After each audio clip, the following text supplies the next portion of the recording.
The first sign that something was wrong came with the smell. Not the usual musty scent of old wood and dust.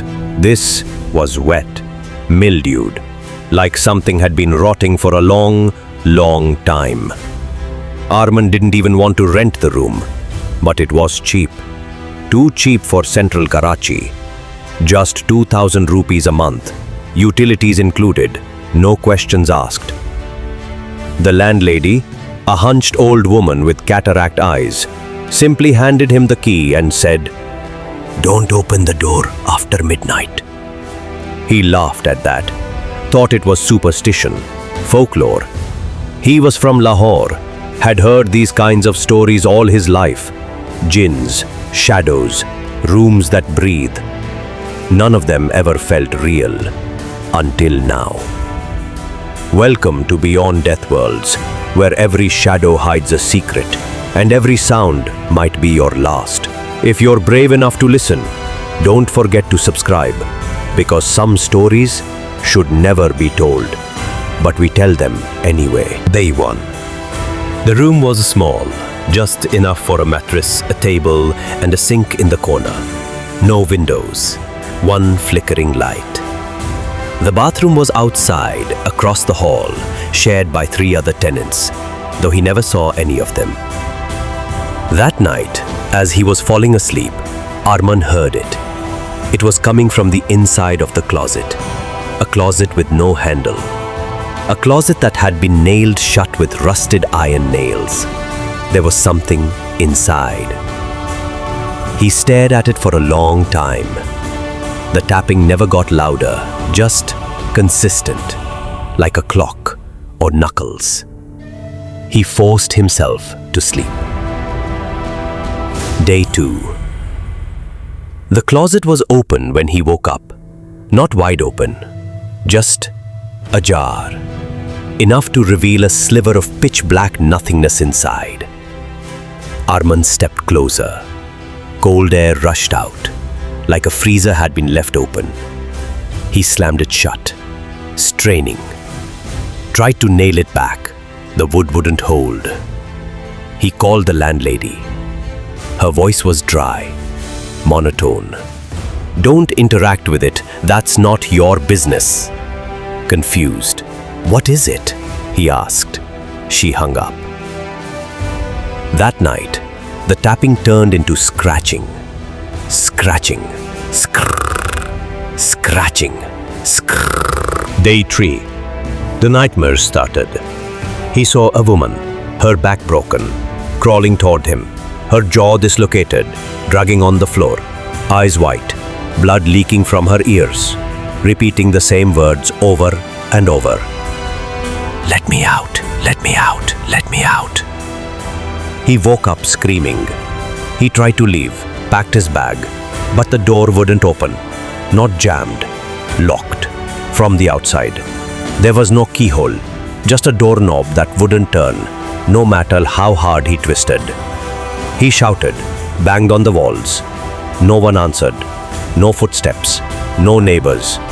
Just the sound of nails, tapping from the closet. He didn't sleep that night. Day 4. He heard breathing, not his. It was coming from under the bed, deep, ragged, wet, like lungs half filled with fluid. It didn't stop when he held his breath.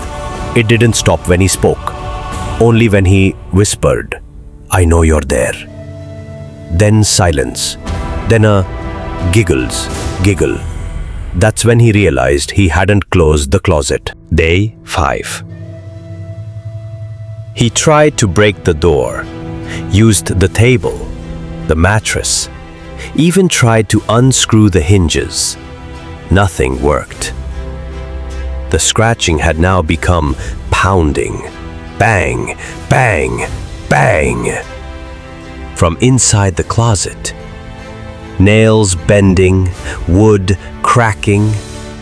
Something inside was trying to get out.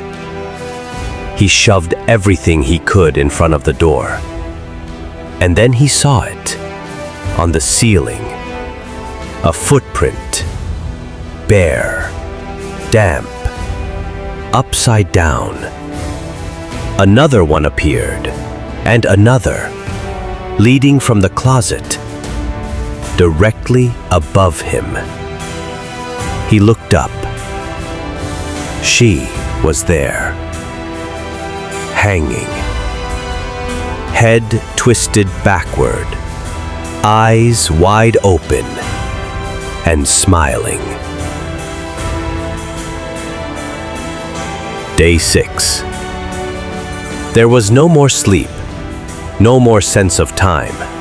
The light bulb shattered. The air was freezing. His phone was dead. The charger melted. The only light came from the crack under the closet door. A red light. He tried praying, reciting Ayatul Kursi, Yasin. Even that didn't help. Because this wasn't a jinn. It was something older, something nameless, and it was inside him now. He saw her in every reflection.